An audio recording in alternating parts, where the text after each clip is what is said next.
Bonjour à toutes et à tous, c'est les amis 25. Aujourd'hui on se retrouve pour parler de Cars 2 dans ce nouvel épisode dont on en parle. Et aujourd'hui, eh bien commençons par continuer notre petite série de vidéos concernant Cars. La dernière fois, je pense qu'on avait dû parler de Cars.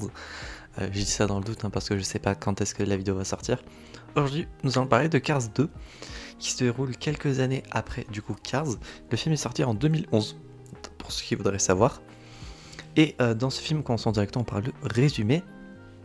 Flash McQueen du coup qui est la star des circuits de course etc. Et du coup de son fidèle meilleur ami Martin vont du coup vivre de nouvelles aventures.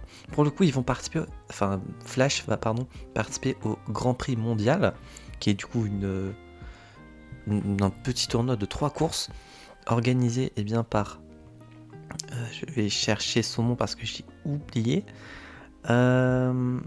qui est du coup organisé par Miles Axel Lord.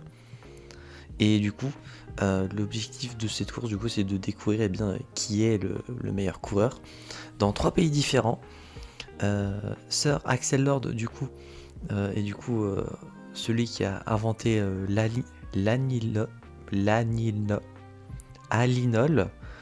j'ai du mal à le dire, qui est du coup un sorte de carburant bio et naturel. Et du coup, voilà ce qui va se passer du côté de McQueen et du côté de Martin. Il va être par les circonstances de ce qui va se passer pour lui, partir dans des missions d'agents secrets, parce que du coup il va être dans une sorte de petite équipe d'agents secrets pour du coup découvrir qui se cache derrière les problèmes du coup des accidents qu'il y a pendant les courses, des découvertes qu'avait fait le personnage de Finn McMissile, qui est un agent secret du coup qui est avec Martin, dans lesquels du coup ils vont découvrir qu'est-ce qui se cache derrière tout ça. Point positif et négatif, j'ai envie de dire le fait que les courses se passent dans différents pays, ça c'est cool. C'est quelque chose que j'avais bien aimé quand j'étais petit. Le film date de 2011, donc je sais pas si je l'ai vu à sa sortie, je pense que oui. Donc j'avais 10 ans, ça rajeunit pas tout ça. Et depuis je l'avais pas revu, je pense, le film, ou alors peut-être une fois quelques années après, rapidement. Mais j'étais tellement à fond sur ce délire de course quand j'étais petit, avec plein de pays différents, avec du coup des voitures aux couleurs de leur pays, que avec mes propres voitures que j'avais quand j'étais petit, je m'inventais des scénarios comme quoi cette voiture était par exemple la voiture de la France, celle-ci c'était McQueen, celle-ci c'était la voiture du Japon et tout. Et j'aimais trop faire ça, du coup je m'organisais mes propres courses. Voilà, c'était pour la petite anecdote, voilà, pour ceux qui voudraient savoir.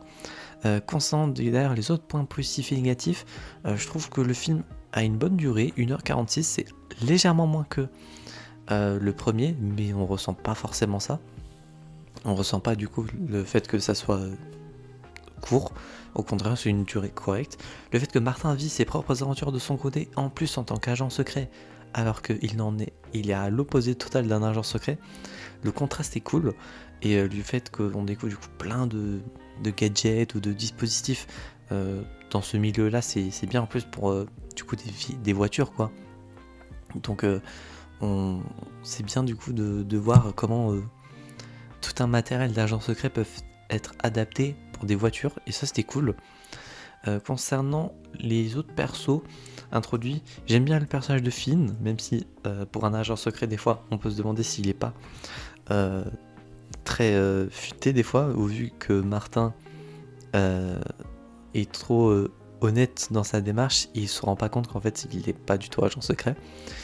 Pareil pour Sally, non c'est pas Sally pardon, je me suis trompé. Le personnage de comment qu'elle s'appelle déjà? J'ai oublié son nom.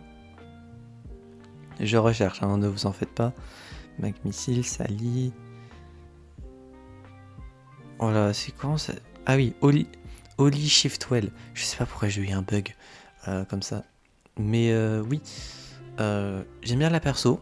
En plus, la couleur, j'aime bien également la couleur de sa voiture, un violet pétant comme ça. Je trouve ça sympa. Le fait que... Sinon, après, point négatif, les méchants qui sont caricaturisés. mais en même temps, je pense pas qu'on pouvait s'attendre à plus euh, en vue du film. Malheureusement, du coup, il y a un personnage qui nous a quitté vu étant donné son absence. J'avais oublié ce détail-là, donc ça m'a fait rappeler son, sa, sa non-existence désormais. Toujours le duo de Luigi et Guido que j'aime beaucoup parce qu'ils sont drôles. Et surtout le passage en Italie, étant donné qu'ils retournent à leurs racines. Et sinon, bah, du coup, les courses se passent bien. J'ai bien aimé les passages des courses. Juste dommage que du coup, celle du Royaume-Uni du coup a forcément a eu des complications, on va dire. Celle de l'Italie était cool. Et celle du coup du Japon était sympa. Donc voilà, concernant les courses, dommage que du coup c'était que 3, mais on peut se dire, sinon le film allait être trop long. C'est juste moi qui aurais aimé peut-être en voir un peu plus. Point négatif du coup, à part les méchants qui sont peut-être caricaturisés, je sais pas ce que je pourrais vous dire de plus. D'ailleurs, je viens d'y penser, mais en fait je vous ai dit que cet épisode dont on parle normalement sort après Cars 1. Mais oui, cet épisode sort forcément après Cars 1 en fait. C'est juste moi qui suis un peu con. J'ai confondu avec un autre épisode dont on parle que je vais faire juste après. Donc concernant Cars 2, à part du coup les méchants en points négatifs qui sont peut-être un peu caricaturales, et le fait que peut-être Martin à la fin découvre le véritable antagoniste du film, un poil facile je trouve, sachant que je sais pas, il y a des détails qui peut-être, après est-ce que c'est peut-être parce que je m'y connais pas en véhicule que c'est peut-être pas aussi obvious que ça. Mais même que je me souviens que quand j'étais petit, je trouvais ça peut-être un peu facile. Le fait que Martin, qui est idiot, hein, faut pas se le cacher, ne trouve aussi facilement, on va dire, à la fin, qui est le méchant, le véritable méchant derrière tout ça. Donc voilà. Et dans ce film, il y a des morts. J'avais oublié qu'il y avait... Enfin, j'avais oublié. Je savais qu'il y avait des véhicules qui étaient morts, du coup, qui allaient... ce qui se faisait détruire, mais j'avais oublié que c'était entre guillemets autant.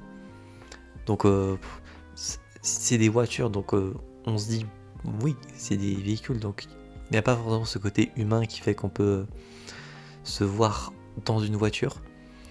Mais oui, j'avais oublié que du coup il y avait autant de trucs, de personnages qui mouraient. Donc voilà, concernant la note sur 10, j'ai décidé de mettre 8,5. Je pense que c'est au même niveau que le premier film que j'avais bien aimé également. À voir du coup si le troisième du coup à lequel j'avais déjà traité il y a plusieurs années, est-ce que du coup il sera toujours au même niveau. De ce que je vois, Cars 3 à l'époque en 2017 je lui avais mis 7 sur 10. Donc est-ce que plusieurs années après ça sera la même note ou ça sera plus? On découvrira ça dans quelques jours pour vous, dans l'épisode dont on reparle sur Cars 3. Et du coup voilà, 8,5 sur 10 concernant Cars 2. J'espère que cet épisode dont on parle vous aura plu. Si c'est le cas, n'hésitez pas à vous abonner, à mettre un petit pouce bleu, à mettre en commentaire votre avis sur le film si vous voulez regarder sans spoiler bien évidemment, si votre commentaire sera supprimé. Et si vous n'avez pas vu le film, est-ce que vous comptez le regarder? C'est dispo sur Disney Plus pour ceux que ça intéresse. Et d'ici là, on se retrouvera donc j'espère la prochaine fois pour de prochaines aventures CP45 et je vais vous dire enjoy.